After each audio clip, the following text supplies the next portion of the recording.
অসমৰ ভিন্ন প্ৰান্তত বিদ্যুৎ বিভাগৰ বিৰুদ্ধে প্ৰতিবাদ জনতাৰ।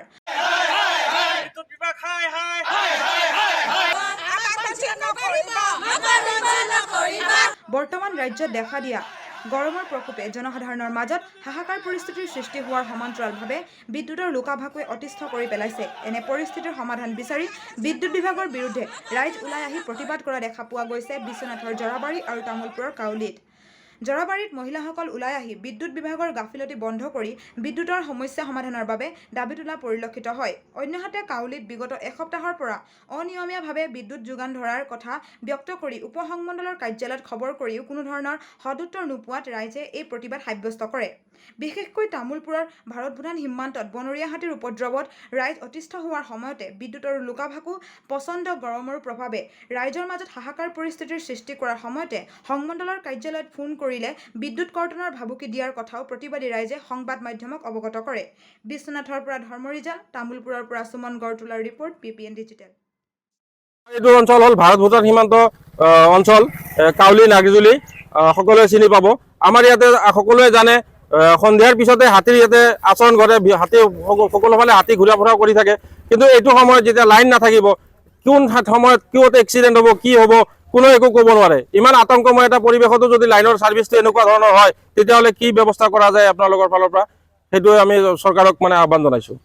কি আমাৰ SDO ছাৰ হওক বা অফিচৰ যিসকল ব্যক্তি আছে তেওঁলোকক যদি কোনোবাই ফোন কৰে, একবাৰৰ পৰা দুইবাৰ ফোন কৰিলে তেওঁলোকে নম্বৰটো ব্লক কৰি থৈ দিয়ে। এইটো হয় একদম সঁচা কথা যে কাউলি অঞ্চলত এটা মাহিয়াই দৃষ্টিত চোৱাৰ নিচিনা আমি দেখিবলৈ পাওঁ। বিদ্যুৎ বিভাগে সঁচাকৈ তেওঁলোকৰ হেমাহিৰ কাৰণে এইবিলাক হৈ আছে নেকি আমি ধৰিব পৰা নাই। কাৰণ ইয়াত তেনেকুৱা লাইনমেনো তেনেকুৱা আমি দেখা নাপাওঁ। ইয়াত দুই এজন ল'ৰাই কাম কৰে, তেওঁলোককো আমি ভালকৈ ক'ব নোৱাৰোঁ। তেওঁলোকক ফোন কৰিলে কয় অমুকত বাঁহ পৰিছে, অমুকত ছিঙিছে, কিবা হৈছে। তো এইবিলাক দায়িত্বটো তেওঁলোকৰ না কাৰ আমি ধৰিব পৰা নাই। গতিকে আমি জানো যে আমি নিয়মীয়াকৈ বিদ্যুতৰ মাচুল আমি আদায় দিওঁ। তো আমি যিখিনি আদায় দিয়া মতে আমাৰ সেইখিনি প্ৰাপ্য, আমি যাতে গ্ৰাহক সুৰক্ষা হিচাপে আমি সেইখিনি পাবলৈ সক্ষম হওঁ। কাৰণ আমিতো পইচা আমি কম দিয়া নাই। গতিকে চৰকাৰে এইখিনি অলপ হেৰি কৰিব লাগে, যাতে নিয়মীয়াকৈ যাতে বিদ্যুতৰ যোগানটো ব্যৱস্থা কৰে। লাইনৰ বহুত অসুবিধা হৈ আছে, দিনতো লাইন নাথাকে, ৰাতিও লাইন নাথাকে। আমাৰ ইমান ডাঙৰ অঞ্চল এটাত যদি লাইনৰ অসুবিধা হৈ থাকে, মানুহৰ সৰু ল'ৰা ছোৱালী থাকে, বুঢ়া মানুহ থাকে, সিহঁতৰ বহুত কষ্ট হৈ আছে কেইদিন ধৰি। এতিয়া সিহঁতৰ জীৱনলৈ টান দি আছে। এতিয়া মানুহ মৰিব ধৰিব যেনেকুৱা অৱস্থা হৈ আছে। এই গৰমত মানুহ থাকিব পৰা নাই, ৰাতি লাইন নাথাকে। ৰাতি যদি ফোন কৰা যায় পাৱাৰ হাউচত, সিহঁতৰ মোবাইল চুইচ অফ হৈ থাকে। লাইনমেন এইটো মোৰ 4-5 দিন চলি আছে এই অৱস্থা। বিশ্বনাথ চাৰিআলি ক'ৰবাত কিবা জ্বলিল বুলি আমি গম পাইছোঁ, কিন্তু বহুত জেগাতে কোনো অঞ্চলতে এনেকৈ কটা নাই, আমাৰ জৰাবাৰীত যেনেকৈ কাটিছে।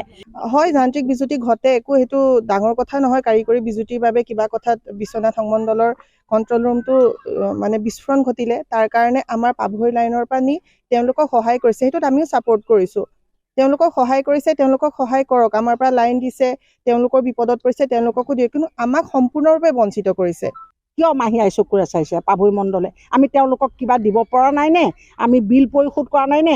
আমি বকেয়াত পৰি আছোঁ? তেওঁলোকে আমাক প্ৰমাণ দিয়ক। যদি আমি বকেয়াত পৰি আছোঁ, আমাৰ লাইন কাটক, কিন্তু আমি উচিত মতে বিল পৰিশোধ কৰাৰ পিছতো আমাক আজি কিয় বঞ্চিত কৰিছে? আমি ভাবোঁ যে যদি পাভৈ মণ্ডলে সেইখিনি হেমাহি নিজে কৰোঁ বুলি কৰিছে, তেতিয়াহ'লে তেখেতসকলক আমি এই চেনেলৰ যোগেদি অনুৰোধ কৰিছোঁ, তেখেতসকলে আমাক লাইটটো নিয়মীয়া কৰি, কোনোবা এখন গাঁৱত 2 ঘণ্টা দিছে, কোনোবা এখন গাঁৱত 2 ঘণ্টা দিছে, আমাকো তেনেকৈ 2 ঘণ্টাকৈ প্ৰতিদিনে দি যাওক। ৰাতি 2 ঘণ্টা দিয়ক, দিনত 2 ঘণ্টা দিয়ক। আমাৰ অন্ততঃ পানী উঠোৱা ব্যৱস্থাটো সুচল হওক।